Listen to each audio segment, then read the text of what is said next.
विद्यार्थी मित्रांनो, Lalwani school of मॅथमॅटिक्समध्ये मी तुमचं सहर्ष स्वागत करतो.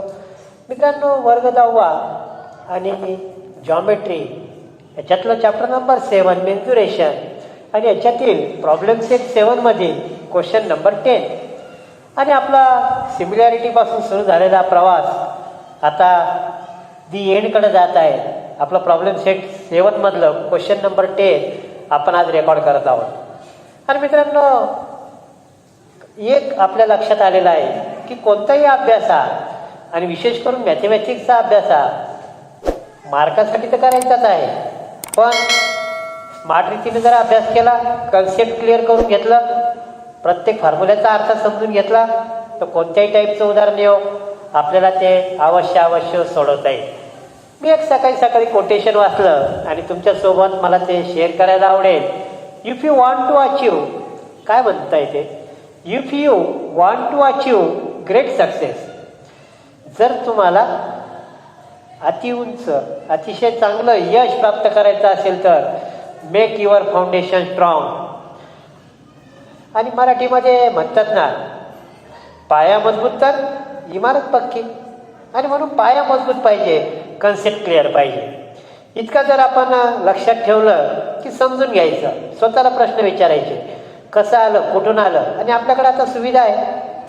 आणि मी सुद्धा पूर्ण डिटेलमध्ये समजून सांगत आहे की कसं आलं याचं उत्तर. आता क्वेश्चन नंबर 10 पाहू. इन द फिगर, चला आपल्याला आता फिगर काढावं लागेल. तुम्ही पण पेज नंबर 161 काढा आणि त्यातली फिगर काढा. सर्कल काढायचं आहे, एक circle, and this is the center of the circle. What is this? PA. is, सांगा, what is the PA in the figure? What is the PB in the figure? PA and PB are the, तुमचं उत्तर काय यूट्यूबच्या comment बॉक्समध्ये टाका. And second, are they congruent, दोन्ही same आहेत का, equal आहेत का? Segment AB is chord. This is the chord. This is the chord. Why it is called? Because end points are on the circle. If PA is equal to 8, then PB is also 8 because both are radius. दोन्ही पण त्रिज्या आहेत. And distance of chord AB from center P. आणि मित्रांनो, मी तुम्हाला सांगितलं की मी इथं उभा आहे पी या ठिकाणी, आणि ही भिंत आहे AB, ही भिंत आहे AB. मी असा उभा आहे, माझ्यासमोर भिंत आहे. मग भिंतीमधलं आणि माझं अंतर कसं काढणार, पुन्हा एकदा समजून घ्या. मी या ठिकाणी उभा आहे, माझ्या एक्झॅक्ट समोर भिंत आहे आणि मला भिंतीपासून अंतर काढायचं. मग एक विद्यार्थी उभा राहिला, तो म्हटलं सर भिंतीच्या ह्या टोकापासून अंतर घ्या. नाही सर ह्या टोकापासून घ्या. नाही सर मधातूनच घ्या. आणि मग करायचं काय, याचं उत्तर जॉमेट्रीमध्ये भूमितीत दिलेलं आहे की draw perpendicular and this is the distance. Draw perpendicular, लंब टाका. आणि हे PM म्हणजे AB आणि P मधलं अंतर. PM is the distance between point P and chord AB. So it is perpendicular because it is distance. And how much distance it is? 4 centimeter. आणि आपल्या लक्षात आलं की हे 4 आणि 8 आहे. 4च्या ट्वाईस, 4च्या दुप्पट किती आहे, 8. Find the area of the shaded portion. This is the shaded portion. आणि मग इथं आला कन्सेप्ट, फाउंडेशन पक्क पाहिजे. शेडेड पोर्शनला जॉमेट्रीच्या भाषेत काय म्हणतात, चला मराठी माध्यमात एकदा वाचून घेऊ एका मिनिटात. आकृतीत P हा वर्तुळाचा केंद्र असून रेख AB ही जीवा आहे. PA बरोबर 8 सेंटीमीटर. जीवा AB वर्तुळ केंद्रापासून 4 सेमी अंतरावर आहे. तर रेखांकित भागाचे क्षेत्रफळ काढा. पाया is equal to 3.14, √3 is equal to 1.73. आणि आपल्याला शेडेड पोर्शन काढायचं आहे, छायांकित भागाचं क्षेत्रफळ काढायचं आहे. आणि मित्रांनो, मागचे व्हिडिओ जर तुम्ही काळजीपूर्वक पाहिले असतील तर तुमच्या लक्षात येईल की शेडेड रिजनला काय म्हणतात जॉमेट्रीच्या भाषेत किंवा भूमितीच्या भाषेत, सांगा लवकर. लघु वर्तुळखंड, minor segment, area of minor segment, और लघुवर्तुळखंडाचे क्षेत्रफळ. आपण 3 आकृत्या काढल्या होत्या मित्रांनो. This is the first figure, this is the first figure, this is part number 3 PAB. याला म्हटलं आपण 3 नंबर. It is called as sector. हे पूर्ण झालं सेक्टर, लघुवर्तुळ पाकळी, लघुवर्तुळ पाकळी. आता या लघुवर्तुळ पाकळीचे मी 2 भाग करतो. 2 भाग करणारे आता मी याचे AB जोडतो. This is the first part. First part झाला ट्रँगल, एरिया ऑफ ट्रँगल, त्रिकोणाचे क्षेत्रफळ. नंबर 2 हा दुसरा भाग, याला म्हणतात एरिया ऑफ सेगमेंट. काय म्हणतात याला? एरिया ऑफ सेगमेंट, लघु वर्तुळखंडाचे क्षेत्रफळ. आणि काय सूत्र तयार केलं तर आपण 3 = 1 + 2 किंवा 1 + 2 = 3. 1 means area of triangle, 2 means area of segment, 3 means area of sector. 1 म्हणजे त्रिकोणाचे क्षेत्रफळ, 2 म्हणजे लघुवर्तुळखंडाचे क्षेत्रफळ, 3 म्हणजे वर्तुळ पाकळीचे क्षेत्रफळ. आपल्याला काढायचं 2 नंबर. म्हणजे फॉर्म्युला काय तयार झाला? 2 = 3 - 1. काय फॉर्म्युला तयार झाला? 2 = 3 - 1. 3 म्हणजे काय? Shaded portion. 3 म्हणजे काय? Area of sector minus area of triangle. म्हणजे मला एरिया ऑफ सेक्टर काढावं लागत, मला एरिया ऑफ ट्रँगल काढावं लागत, आणि दोघांचं मायनस केलं की मला भेटेल area of shaded portion, area of segment, minor segment. तर आता माझं पहिलं टार्गेट काय आहे की मी काढतो पहिले ट्रँगलचं काढतो, म्हणजे नंबर 1चं काढतो उत्तर पहिले. चला, आता आपल्या लक्षात आलेलं आहे आपल्याला 2 नंबरचं उत्तर काढायचं आहे. 3 म्हणजे सेक्टर, 1 म्हणजे ट्रँगल, लघु वर्तुळ पाकळी, आणि हे 1 म्हणजे त्रिकोण. आता मी पहिले 1 नंबरचं उत्तर काढायचा प्रयत्न करतो. आणि आपल्याकडं फॉर्म्युला काय? Area of triangle is equal to half into base into height, अर्धा गुणिले पाया गुणिले उंची. दिस इज द डिस्टन्स आहे. आता हे डिस्टन्स आहे म्हणून हे परपेंडिक्युलर आहे, कारण डिस्टन्सचा अर्थच तो आहे, तुम्हाला समजून सांगितलं. चला लिहून टाका पहिले. इन ट्रँगल PAM इतकाच ट्रँगल PAM = 4 आणि हायपोटेनियस PA = 8 सेंटीमीटर. इथं आता पहिले PM परपेंडिक्युलर टू AB असं लिहा. PM perpendicular to AB dot dot करा. Distance between P and AB, distance between P and AB, distance between P and AB, बिंदू P व AB मधील अंतर, म्हणून हे परपेंडिक्युलर आहे. कारण काय? मी इथं उभा आहे म्हणजे P या ठिकाणी उभा आहे. AB ही भिंत आहे, माझ्या समोरची भिंत आहे.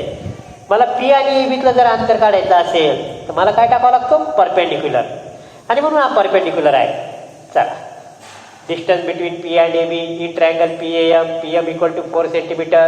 Y it is hypotenuse? Because it is 90, side opposite to 90 degree, hypotenuse. खाली लिहा. PM is half of hypotenuse. PM ही कर्णाच्या निंपट आहे. PM is equal to half of PA. So, आणि आपल्याला 30, 60, 90 माहिती आहे. काय म्हणतं 30, 60, 90? बाजूला फिगर काढा. This is F, this is P, this is A. आणि मित्रांनो, आपण नावं काही पण नाही दिली तरी चालतील, बिना नावाचंच करा. 30, 60, 90, 1, 2, √3. Side opposite to 30 degree is half of the hypotenuse. आणि जर याचा कॉन्व्हर्स असेल, if one side is half of the hypotenuse, then angle opposite to that side is 30 degree, converse of 30, 60, 90 लिहून टाका. सो अँगल पी एमच्या समोर कोणता angle आहे? A. P A M equal to 30 degree. कारण लिहा कॉन्व्हर्स ऑफ 30, 60, 90 ट्रायंगल. 30, 60, 90 त्रिकोणाच्या प्रमेयाचा व्यत्यास. 30 समोरील बाजू कर्णाच्या निंपट असते आणि कर्णाच्या निंपट असेल तर त्या बाजू समोरील कोण 30 अंश असतो. If one side is half of the hypotenuse then the angle opposite to that side is 30 degree converse. 30च्या समोर हाफ आणि हाफच्या समोर 30. चला P M is equal to 30 degree converse of 30, 60, 90.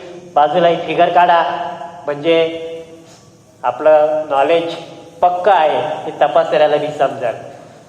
पुढे लिहा. सो आता हा झाला 90, हा झाला 30 आणि पूर्ण ट्रायंगल मिळून किती आहे? 180.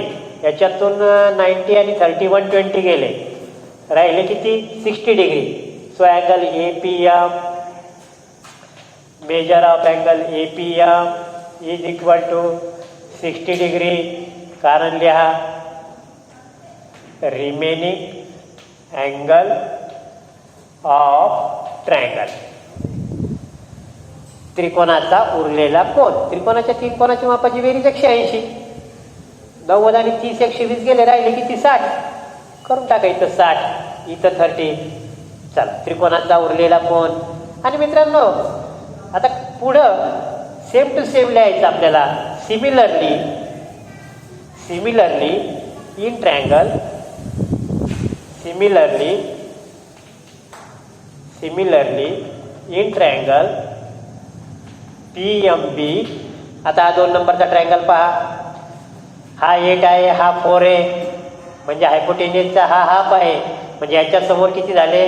30 आणि राहिलेला किती? 30, 60. In similarly in triangle measure of angle P B M. पुन्हा एकदा लिहितो. Measure of angle P B M equal to 30 degree. Measure of angle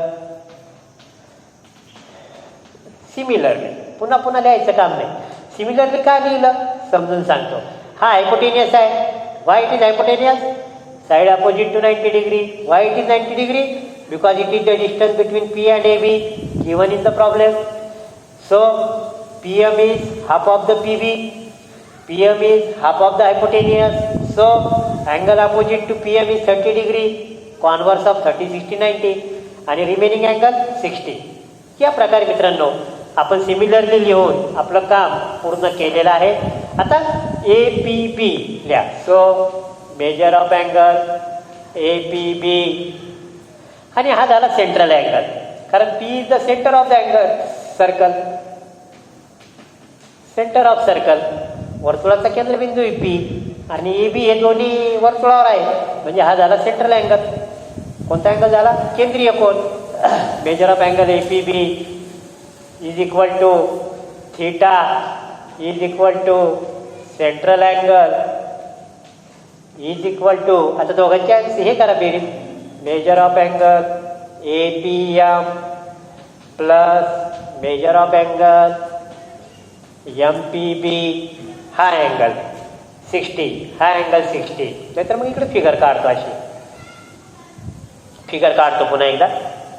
this is A B, this is P, this is M, this is 8, this is 8, this is 4, half of the 8. So side angle opposite to this is 30 degree, this is 60, this is 60, this is 30. दिलेल्या उदाहरणामध्ये 2-4 आकृत्या काढायच्या म्हणजे concept clear आपला बी होतो आणि प्रश्न तपासण्याचा बी होतो. आपण काय केलं नेमकं हे त्यांना बी समजतं. म्हणजे हे झालं.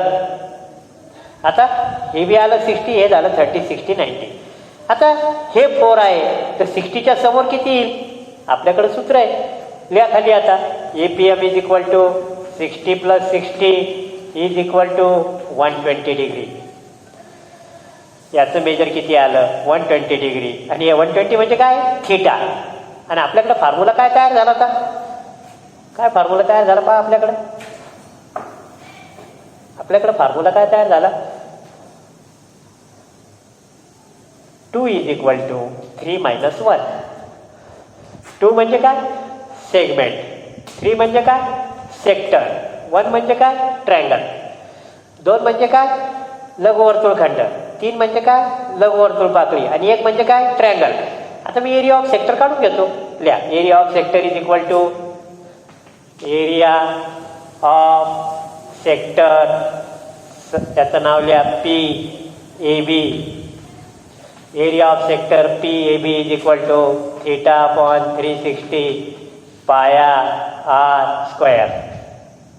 आपण 3 नंबरचं उत्तर काढतोय सेक्टरचं. सेक्टरचं उत्तर काढण्यासाठी आपल्याकडे हा फॉर्म्युला आहे. थिटाची व्हॅल्यू किती आली? 120. 60 + 60.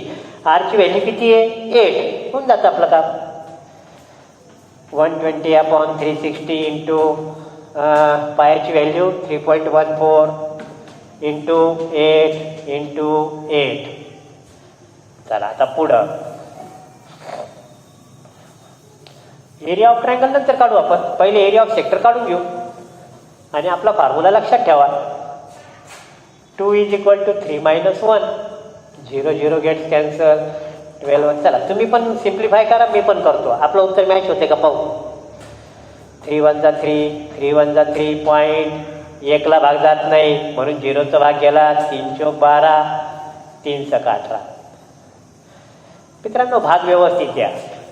3.14. 3 1 जा 3, 0. पुढं काय आला? पॉईंट. नंतर एकच संख्या घ्या. 1ला भाग जात नाही म्हणून 0चा भाग गेला. या 3 चौक 12. डायरेक्ट याचं उत्तर असं काढलं तर मात्र थोडंसं अवघड होईल. 3 1 जा 3 आणि 14ला डायरेक्ट भाग देऊ नका. 3 चौक 12. एक संख्या घ्यायची. नाही गेला भाग तर 0 द्यायचा. चला 1.0 आलेलं आहे उत्तर तुमचं. पुढे लिहा आता =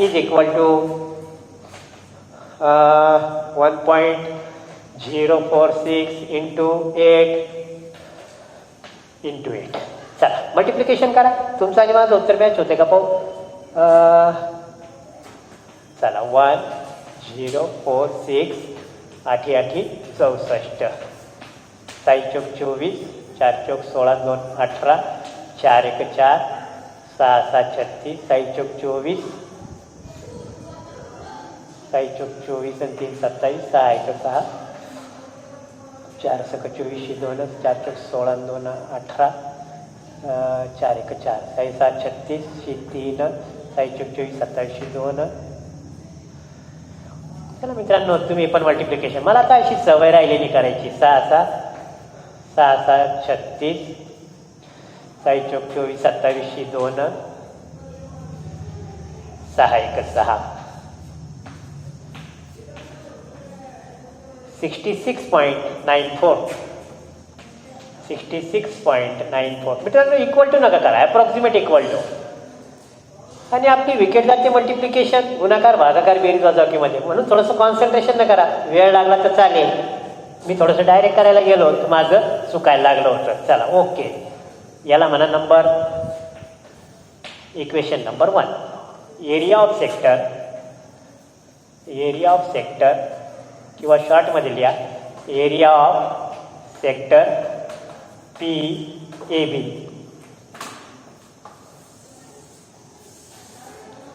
चला हे झालं एरिया ऑफ सेक्टर. आपलं याचं काम झालेलं आहे. एरिया ऑफ सेक्टर झालेलं आहे. आता आपल्याला काढायचं एरिया ऑफ ट्रायंगल. काय काढायचं आहे? Area of triangle. या area of triangle = question mark. इकडचं पुसून घेतो आता. Area of triangle = question mark. Area of triangle कोणता ट्रायंगल आहे सांगा? PAB. हे मला शोधायचं आहे. फिगर एकदा पुन्हा काढतो.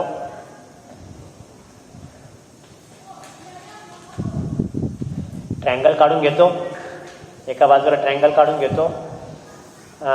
PAB हा परपेंडिक्युलर म्हणजे ही झाली हाईट, हा झाला बेस आणि हे किती आलं, हे शोधायचं आहे. हे आपल्याला शोधायचं आहे AM आणि MB शोधू. दोन्ही शोधलं की AB भेटेल. AB भेटला की बेस, ही झाली height. Half into base into height. चला आपण आता AM शोधू. AM ही कोणाच्या समोर आहे, 60च्या समोर. AM ही कोणाच्या समोर आहे, 60च्या समोर. लिहा मग. Side opposite to 60 degree is equal to side opposite to 60 degree is equal to, सांगा सूत्र, वर्गमुळात 3 भागिले 2 गुणिले कर्ण √3/2 इंटू हायपोटेनियस √3. चला 60च्या समोर कोण, AM इंटू हायपोटेनियस कोणता आहे, PA √3/2 into 8 is equal to 4√3 centimetre.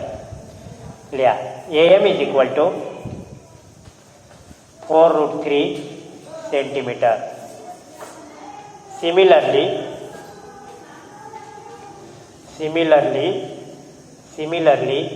BM is equal to 4√3 centimeter. कारण ही पण 60च्या समोर आहे, ही पण 60च्या समोर आहे. सिमिलरली ट्रायंगलचं नाव लिहा. सिमिलरली इन ट्रायंगल PMB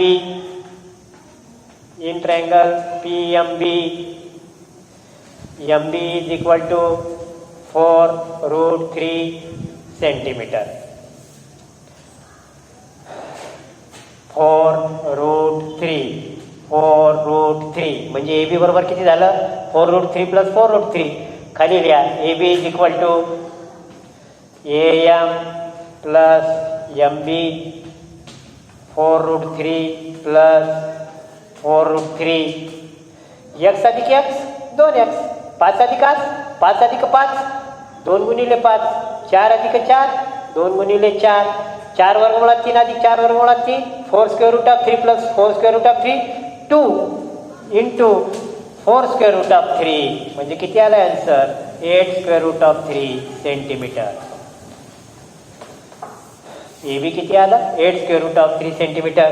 मित्रांनो आपलं कामच झालं. हा झाला बेस, 8 स्क्वेअर रूट ऑफ 3 ही झाली हाईट. आणि बेस आणि हाईट असलं की आपल्याला एरिया ऑफ ट्रायंगल काढता येतं. लिहा मग area of triangle is equal to area of triangle PAB is equal to half into base into height. त्रिकोण PAB चे क्षेत्रफळ बरोबर अर्धा गुणिले पाया गुणिले उंची. चला अर्धा पाया कोणता, AB, उंची कोणती PM, हाफ इंटू 4 8√3 8 दुने 16 16√3 16 into what is the value of √3, पाठच पाहिजे 1.73. चला मित्रांनो गुणाकार करा, मल्टिप्लिकेशन करा. तुमचं आणि माझं उत्तर मॅच होतं का पहा. 16 3 जा 16 5 जा 80, 16 6 जा 96, 16 7 जा 1112 116, 16 1 जा 16. पॉईंट द्या 1 2 1 2 आणि अप्रॉक्सिमेट करा मित्रांनो. Approximate, not accurate, approximate. याला द्या नंबर 2, याला द्या नंबर 2. आपला फॉर्म्युला काय होता, 2 means area of segment, 3 means area of sector आणि 1 means area of triangle. Sector काढला, ट्रायंगल काढला, दोघांचं मायनस करू. चला लिहा area of segment area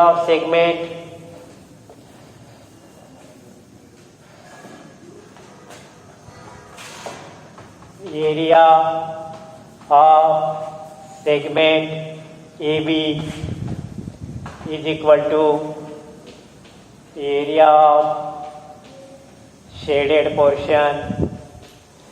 लघुवर्तुळखंड AB चे क्षेत्रफळ बरोबर छायांकित भागाचे क्षेत्रफळ बरोबर एरिया ऑफ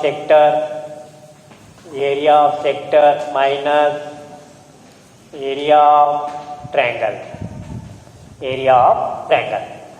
आणि मित्रांनो इथं थोडंसं आपल्याला थांबायचं आहे.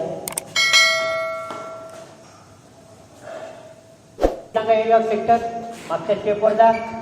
66.94 मायनस एरिया ऑफ आवाज येतोय का मित्रांनो? एकदा पहा आवाज येतोय का पहा. चला आता आवाज येतोय का पहा. 66.94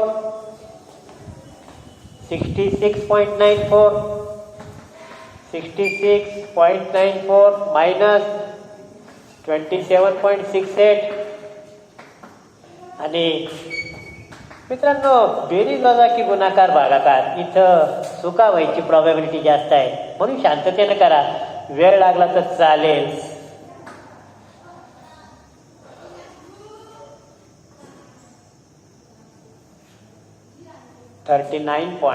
approximate 39.26 centimetre square area of shaded portion आणि याला करा चौकट. आणि मित्रांनो थोडासा विचार करा की काय काय केलं आपण, थोडा विचार करा. एक तर आपलं बेसिक क्लिअर पाहिजे. काय केलं थोडक्यात समजून सांगतो. आता आपल्याला 3 व्हॅल्यू फार महत्त्वाचे आहेत. 3 व्हॅल्यू तिकडं आहेत, हे पुसून टाकलं तरी चालेल. आता जाता पुन्हा एकदा आढावा घेऊ काय केलं आपण. सगळ्यात पहिले this is the figure of circle, centre of the circle P A B 8 8. हा झाला सेक्टर, पूर्ण सेक्टर झाला, टोटल भाग झाला सेक्टर. केकचा तुकडा याला म्हटलं मी 3 नंबर सेक्टर. आता AB काढलं, ABला जोडलं. AB ही जीवा आहे, कॉर्ड आहे, त्याचे झाले 2 भाग 1 + 2. 3 म्हणजे सेक्टर, 1 म्हणजे ट्रँगल, 2 म्हणजे सेगमेंट. 3चा अर्थ लघुवर्तुळ पाकळी, 1चा अर्थ त्रिकोणाचे क्षेत्रफळ, 2चा अर्थ लघुवर्तुळ खंडाचे क्षेत्रफळ किंवा छायांकित भागाचे क्षेत्रफळ. मला हे काढायचं आहे 2. मग 3 - 1. 3 म्हणजे सेक्टरचं सूत्र काय? θ/360 πr². थिटाची व्हॅल्यू किती आली आता? हे झालं 90, हे झालं 30. Side opposite to 30 degrees, half of the hypotenuse. This is the remaining angle. Similarly this is 30 60 म्हणजे हा झाला 120. θ = 120, r = 8 centimetre. Area of sector काढून घेतलं, त्याचं उत्तर आलं इतकं आलं अप्रॉक्सिमेट. आणि चॅप्टर नंबर 7 मध्ये बरेचशी उत्तरं आपल्या पुस्तकाशी किंवा गायडाशी किंवा ट्युशनच्या वयशी जोडत नाही. थोडा फरक पडतो आणि फरक पडू शकतो, कारण ते येणारं उत्तर डेसिमलमध्ये असतं आणि आपण कोणत्या संख्येला भाग देतो आणि किती स्थळापर्यंत भाग देतो त्याच्यावरती अवलंबून असतं. थोडाफार फरक पडला तर चालतो, त्याच्यात काही टेन्शन घ्यायचं काम नाही. हे झालं 3 नंबर. आता एरिया ऑफ ट्रँगल काढायचं मला. एरिया ऑफ ट्रँगलसाठी सूत्र काय? Half into base into height, अर्धा गुणिले पाया गुणिले उंची. ही झाली 60च्या समोर 4√3. ही 4√3 म्हणजे पाया झाला, बेस झाला 8√3, हाफ 8√3 आणि ही झाली हाईट 4. आणि याचा आन्सर किती आला? 27.68. म्हणजे हे झालं 3, हे झालं 1. 3 - 1 म्हणजे 2. 2 म्हणजे काय? Area of segment. मित्रांनो सेक्टरचे 2 भाग पडले. सेक्टरला 2 भागात विभाजित केलं. पहिला भाग झाला ट्रँगल, दुसरा भाग झाला सेगमेंट. वर्तुळपाकळीचे 2 भागात विभाजन केलं. जीवा काढून पहिला भाग झाला त्रिकोणाचे क्षेत्रफळ, दुसरा भाग झाला लघुवर्तुळ खंडाचे क्षेत्रफळ. आणि 1 + 2 = 3 हा फॉर्म्युला लक्षात ठेवा. मित्रांनो आपण जर मागच्या 7.4 मधले व्हिडिओ काळजीपूर्वक पाहिले असतील, पुन्हा सोडवले असतील, तर आपल्याला हा प्रश्न समजायला अवघड जाणार नाही. मित्रांनो उदाहरण समजून सांगायचं झालं की व्हिडिओची लेंथ वाढते, पण आज आपल्याला थोडासा जास्त वेळ व्हिडिओ पाहावा लागला चालेल, पण कन्सेप्ट क्लिअर करा. म्हणजे परीक्षेमध्ये NTS NMS किंवा 10वी नंतर तुम्हाला 11वी सायन्सला जायचं असेल कोणत्या क्लासला, तर त्यांची टेस्ट होते आणि मग त्या टेस्टमध्ये असेच प्रश्न असतात MCQ. आणि काय कामाला येतं? फक्त कन्सेप्ट तुम्हाला किती समजलं आहे हे त्यांना पाहायचं असतं. तर मित्रांनो प्रॅक्टिस करा, व्हिडिओला लाईक करा कॉमेंट बॉक्समध्ये तुमची प्रतिक्रिया अवश्य टाका. आपल्या गणित शिक्षकांना दाखवा, आपल्या मित्रांना शेअर करा. आणि मित्रांनो, पुन्हा भेटूया लास्ट बट वन प्रॉब्लेम सेटमधील 12 प्रश्न आहेत, त्यातला 11वा प्रश्न घेऊन. तोपर्यंत हॅव ए गुड डे.